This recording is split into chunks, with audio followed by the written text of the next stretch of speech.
right, we're back. It's the Real Estate Huddle, episode 33, and we are going to talk today about a very important topic. We're going to talk about tactics and ways to save up and budget, because nowadays, more than ever, buying a home is a thing that you have to sacrifice for and have to prioritize some things in your life, right?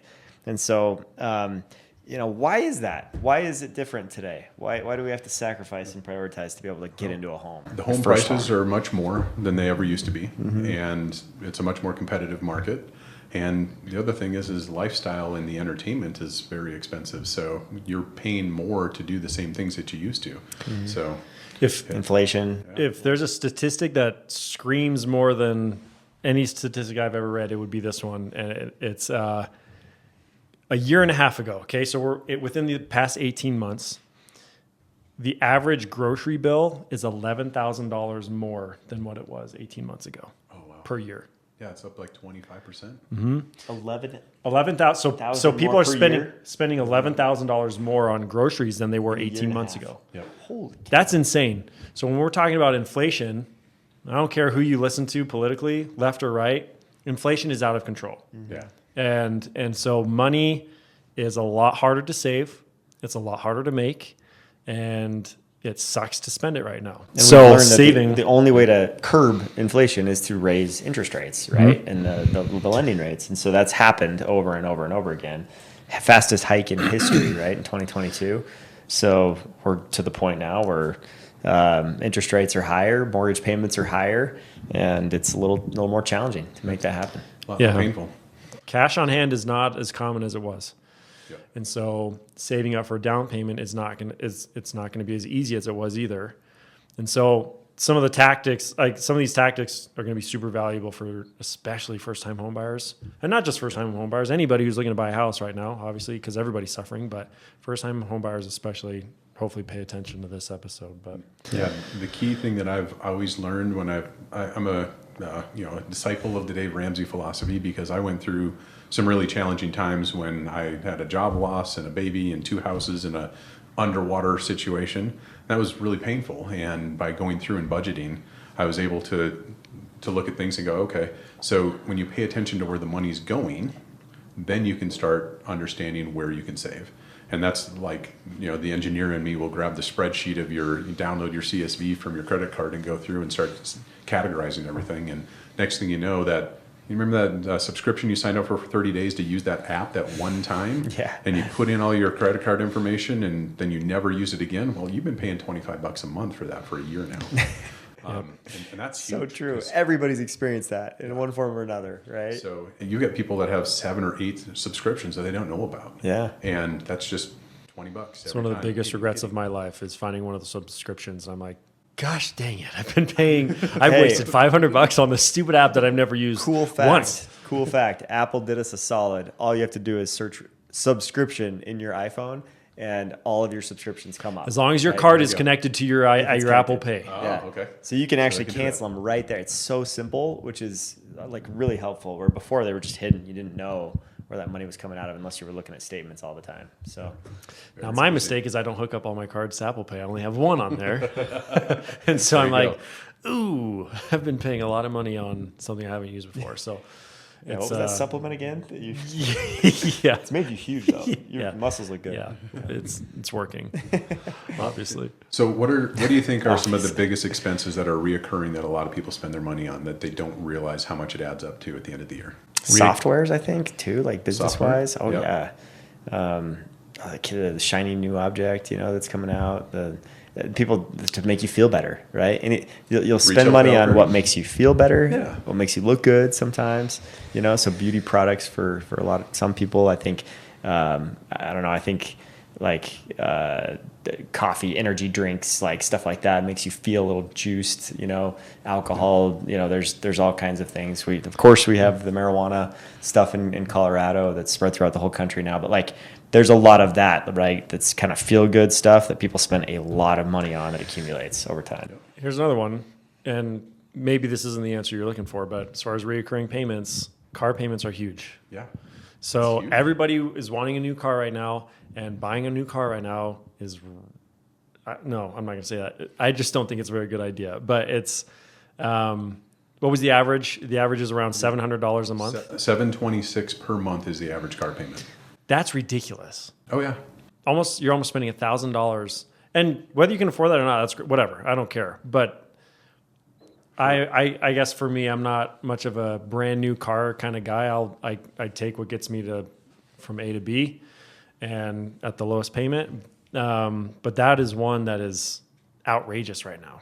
Yeah, and there's a lot of people that will, 2 years into a car, they'll immediately turn around and get to the next car, just because they don't want to deal with the maintenance and the headache and whatever else. And that is a struggle. But if you have a good network of people, you can get that, and knowing some of the basics, you can get around it. But, and so it's funny because I have a story about that there as far as saving goes. And this is we talked about it a little bit before we started this. So this may be a good segue, but I know somebody who's trying to buy a house, and they just bought a new car, and it's a hefty payment. So their DTI, or their debt to income ratio, is off balance, right? Mm-hmm. So they're taking that car, they're going to trade it in for something smaller, something cheaper. This brand new car that they have, they're going to trade it in, lower their DTI so that they can get to the right ratio. Get to the right ratios, get approved for something better, get a better rate with those DTIs. And then when they get solidified and a little bit more regimented in their mortgage payments, then they'll go buy a car if they can afford it. So a lot of it comes down to sacrificing what you may really want to get the better outcome, which is a house, right? So, and I think it comes down to taking a really good hard look in the mirror and at your finances, and coming to that conclusion of, I really suck here, it's time to pull back, or I'm really good here, let's keep pushing that. Yep. And having a good, come to Jesus meeting with yourself on what your finances really look like. Yeah, it's an unpopular opinion, but you have to look at the person in the mirror, because that's the one spending the money, and to go do that. And budgeting, it sucks. It will stress your marriage, but it's one of the number one reasons for divorce in marriage is money problems and money fights. And tell you what, having that plan and that communication really works. And a budget is telling your money where to go instead of wondering where it went. I like that. That's powerful. What were you saying about sacrifice before? Yeah, it's just nowadays, like before, I feel like you could still buy a house, own a home, and still live a really good lifestyle on an average income, right? And nowadays, it requires sacrifice, because home ownership brings a ton of huge benefits, right? Humongous benefits. Whether it be the tax write-offs, the appreciation, what you're paying yourself back, forced savings plan. We've talked about these in previous episodes. Like, home ownership is awesome compared to renting, right? But to get into that club, right, of home ownership, you have to sacrifice. You have to put other things off. And car guy might be listening to you going I want my car. That's what I prioritize, and that's fine, and maybe he can still own an awesome car and a house, but he's got to sacrifice and not eat out as much, right? Or it's just, there's something, right? And if your one thing is cars, you got to have that car, that's cool. But where else are you going to figure it out based on your income, and nobody has unlimited income. Some people have crazy high income, but most people, they're in a ballpark where they have to make sacrifices and prioritize, getting into that first home. Because once you do that, you can ride that wave of appreciation up. But if you never do, it's getting harder and harder every year. And we don't think that that's going to change, based on what economists are saying. No, and it's a challenge. And I remember, so I bought homes in the Midwest. So I bought a house, and my coworker at the time, now my wife, I told her to buy a home. I connected her to a mortgage broker, and she bought a home as well. And it was late 2000s, and I'm there with my first baby a week away from being due, and we're sitting in a town hall meeting, and they announced that they were closing the facility that we were at. So I've got two homes, one that I'm renting out and supplementing the mortgage, another one that is worth $100,000 less than I paid for it. Wow. And I got a baby on the way, and I'm facing 2 job losses with 0 income. And I'm like, I will never be in that position again. But I've always wanted to be a homeowner. Yeah. And so we moved past that. We moved to Colorado. We rented, recovered, and that's actually when Landon, me and you were good friends prior to that. And we were companions for a few other items. And you actually helped me buy my first Colorado home, and I did it very conservatively with a large down payment, with enough bandwidth to be able to afford a lot of the repairs. Not too many people, literally, as soon as they walk into a home, will like start taking an axe to the hardwood floors and ripping them up and doing whatever. But I gutted the house, and I did 6 weeks. Did you really take an axe to your hardwood floors? It was a crowbar and a hammer. But the previous owner of the home came to recover her stuff, and she saw like the dumpster full of all of her pride and joys from her home, and she got like teary-eyed and she had to leave because she's like, oh, you're going to town. So we were very aggressive. I laid 1,000 square feet of hardwood in like 2.5 days, and it's impressive. Went through 50 gallons of paint and all sorts of stuff. So but taking that home and using my skill set of sweat equity and being able to kind of update some things based on Landon's advice and some other things, we remodeled the entire home. And it was really validating. Our 5-year plan ended up becoming a 7, but we finally sold that place, and we doubled our money from about what we paid for it originally to what we listed it as and closed at. We almost doubled our money, and being able to see that was when like I got a little teary-eyed. I'm like, wow, all my sweat equity is finally actually being actualized in a numerical value, and I could assign $1 to it. And that has afforded me to be able to move into my next home and put myself in a great financial position because of that. So, but you brought up the greatest point right there, right? Is like today's generation is all about instant gratification, instant pleasure, like screen time, whatever, right? It's dopamine hit, but like the dopamine hits are real, right now. And so the fact that you like buying a house and being a homeowner and the delayed benefits of that is exactly the opposite, right? Like it's a huge reward at the end of the rainbow. But it takes a time for that equity to be established. It takes time for all those, mortgage payments to be made, and then it becomes this amazing thing. I mean, I did the same thing. I bought a house back in 2014 that I just sold last year for double the value, more than double, and it was unbelievable. In 9 years, it had more than doubled in value, and so that's been a huge financial benefit for us. But it took 9 years to accumulate, and so. It's not a get-rich-quick scheme, but it works. The cool part is the tax money on that one was null. Yeah. And on top of that, you had a home for 9 years. It's not like you were just waiting for this interest or this, investment to grow. Yeah. You literally had a home that... We were living our best life. Yep. Well, that's good. I think that's what a lot of people don't realize is when we're talking about appreciation and the value of your home, that in itself is saving money, right? If you're not refinancing constantly, you've got so much equity in your home that can go towards your next home. So once again, home ownership. If you can get into a home, you're saving money right off the bat. Well, it's the only way you can control because rent is subject to the market. Well, if the market continues to go up, so is your rent. Well, you get a 30-year fixed mortgage, guess what? Your payment is there. You've fixed that now. You talk to somebody who's been in their home for 15 years with a 30-year fixed mortgage, regardless of interest rate, regardless of what they bought it at, their mortgage payment is significantly lower than any of the current rents out there. And mortgage rates are subject to change based off of home insurance and taxes. But when we're talking just the principal, and interest, you're set, right? Fixed. So I think it's just not. There's nothing better than home ownership.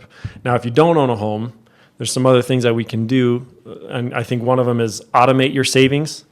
Making sure that when you do get a paycheck or, direct deposit, however it is, you're setting aside so much into a different account that you don't touch. Yeah. Moving that to the side. If you get paid bi-weekly, you get there's 2 months of the year where you get an extra paycheck.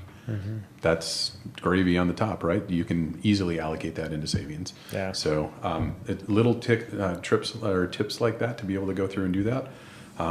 The automation, because it's out of sight, out of mind, just like the subscriptions, right? It's the reverse effect, but now you're doing it for yourself. And I think that's a great idea. Yeah. Definitely. It's kind of the same concept of like if you hire a new nutritionist or a workout coach, they're going to tell you to track your calories, right? Track your calories, track everything you eat, intake. It's the same thing, right? A financial coach will tell you track all your spending, everything you're spending, monitor it, be aware of it, and then set goals so that you can reduce it and increase your income if you can. And so I think it's just it goes back to the principles, the fundamentals that are always true, that'll never change. From like the Richest Man in Babylon, it's a great book that highlights a lot of that. There's Dave Ramsey's book, Total Money Makeover. Total Money Makeover is phenomenal at highlighting that in more of a modern way. There's lots of ways you can do it and tools you can use, right? Like NerdWallet. There's Mint just got bought by Credit Karma, I think, and so now they're operating under that name. But like you've got these softwares that make it pretty easy on you to budget and categorize, like you said, on Excel. Yeah. There's a lot of ways to do it. You just got to do it. Yeah, when you figure out where the money's going, you can then it'll be easy to identify. Oh, well, I can save $3,000 a year if I stop eating out.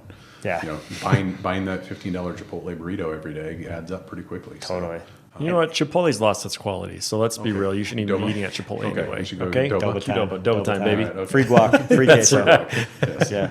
So shame on you if you're going to Chipotle. You should know better. It's Colorado raised. Yeah, I know, man. I mean, there's a lot of loyalists here. COVID destroyed Chipotle, though. That's a different topic, though. Sorry, did you have something to say? No. I've got a couple more, though, for saving. So I love this one because I personally do this, but lean into any side hustles that you have. Side hustles can be little part-time deals you got going on, or maybe you crochet blankets and sell them on Etsy. Maybe you do sprinkler work for neighborhoods or whatever. I don't care what it is. You can rent an aerator from Home Depot and go take care of a neighborhood and make a couple $100 real quick. Yep. So you could print chocolate on a 3D chocolate printer. Yeah. There's all Clean sorts carpets. Of things, so. I drive Zamboni. That's my side hustle. For the Avalanche. All of that goes into a different account. Your Colorado Avalanche. Just the practice facility. Nathan McKinnon knows it's not even ball arena. I haven't made the show yet, but Mikko Rantanen says, "Hi, Spencer." I can't confirm nor deny that. Dude, but that side hustle is sick. The side hustles make a difference, though. Yeah. I mean, when you're making a couple thousand more a month on top of your regular career, as long as it's not hindering anything or like making it worse for you as far as your career goes, then those are huge. And it's in the middle class right now. We're seeing a lot of that. It's hard to find single income families right now, and it's hard to find people that aren't working just one job. And unless you're in kind of the high income level, but a lot of people are in that just because of the economy right now, and it's very common. So lean into those, make the best use of that money that you can, and put those in separate accounts if you can, and don't touch them. Yep. Try to learn to live within the means of one income. My brother, his favorite phrase right now, and he just says it to be funny, but every time I will say anything like, "Hey, you want to go out to eat?" And he'll always turn to us and go, "In this economy?" In this economy? Everything. My wife says the same thing. Are you going to get new basketball shoes? Are you kidding me? In this economy? My favorite line from Dave Ramsey is when people call up, he says, "Act your wage." Yeah. I'm like, that's a good one. That's a great quote. Yeah, Absolutely. Don't try and live like a Colorado Avalanche player on a Zamboni driver income. So it's definitely a challenge. That won't work at all. Absolutely. Trust me. All right, what's number 2? Because I got to run here. Last one. Put any unexpected cash to good use, and we're talking birthday cash from grandma, tax refunds, bonuses. Craigslist sells, Facebook Marketplace. Yeah, sells, if you're just Snowball if you're decluttering your house, Yeah. if you're decluttering your house, sell the stuff. See if people will buy the stuff, unless it's just absolute junk. Yeah. But people still buy absolute junk, so you never know. Yeah. It's the old adage, right? Well, Another man's trash is another man's treasure. I think of it this way because you had said earlier that the house payment average car payment average was $726 per month, right? Yeah. And I think some people listening to this have heard that and are like disgusted by it, like, "Oh, I can't believe that," right? And then other people listen to that and they're like, "Oh, mine's only $400. Maybe I need a new car." So No. mentality, Yeah. right? Don't how do you, that. How do you get that mentality? And I think it comes from like being educated, listening to people like Dave Ramsey and The Richest Man in Babylon, and like stuff like that. I think once you get inspired and you listen to, and there's even people on Instagram and like YouTube that will help you like get to a better spot financially if you listen to the right people and follow the right people. But I think that you have to kind of get inspired a little bit, and you have to push pause on your life and push pause on screens just so you can budget, and push pause on all the noise and just talk to your spouse or figure this out and make a plan, right? And that's, I think, the first step for anybody. And then once you do that, you can start making those baby steps towards getting to a spot where you can qualify for a down payment. And there's a lot of grant programs that can help you. Yeah. There's, grants, even a new program that will pay you $25,000 to buy a house. The government's begging people that are in a generational family who has not bought a house before. So if your parents didn't buy a house and this is you're a first-time homeowner in your family line, which they're not really checking a whole lot, but if you can say that confidently, you can qualify for this program through DPA that will give you $25,000 for a down payment. So it's unbelievable. That's a lot of Starbucks you'd have to skip to get that kind of money. Because they're trying to help people have a new future, right, with their generational line. And so I think it's a really cool thing. And there's other programs out there too, CHAFA, several others that we've talked about on other episodes. But like, it's the opportunity is still there. You just have to be disciplined. You have to sacrifice to make it work. So. Yep. And when you're dealing with that stuff, always contact the professionals. Like if you need help with that kind of stuff, go to a financial advisor. If you need help buying your home, obviously talk to a realtor, talk to your lenders. They will get you squared away. Yep. Don't be afraid to ask for help. As a matter of fact, we love it when you ask for help. Yep. That's what makes us feel good. Even if it takes a couple of years to get things cleaned up, but boy, I tell you what, you get you on the right track and you sacrifice through those 2 years. Go 3 to 5 years after you purchase and see what that actually became, and that snowball will get really huge real quick. And it's hard. Like there's really nothing easy about saving money and not being able to spend it. And on top of that, taking that good hard look at your finances to really figure out how to really budget. So it's scary and it's hard, but you got to do it anyway. Just do it scared, and it will 100% pay off. Fear motivates the soul pretty good. Yeah. So definitely. Awesome. Well, thanks for joining us today. I got a jet, so we got to close this out, but look for us on future episodes. Thanks for subscribing. Remember to do that so you can hear more of these, and we'll catch you on the next one.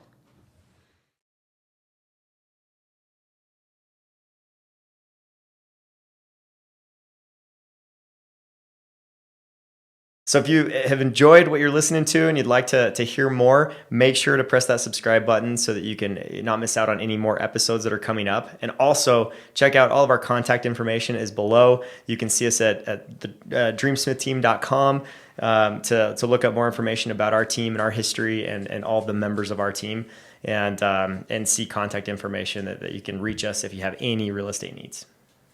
See you next time.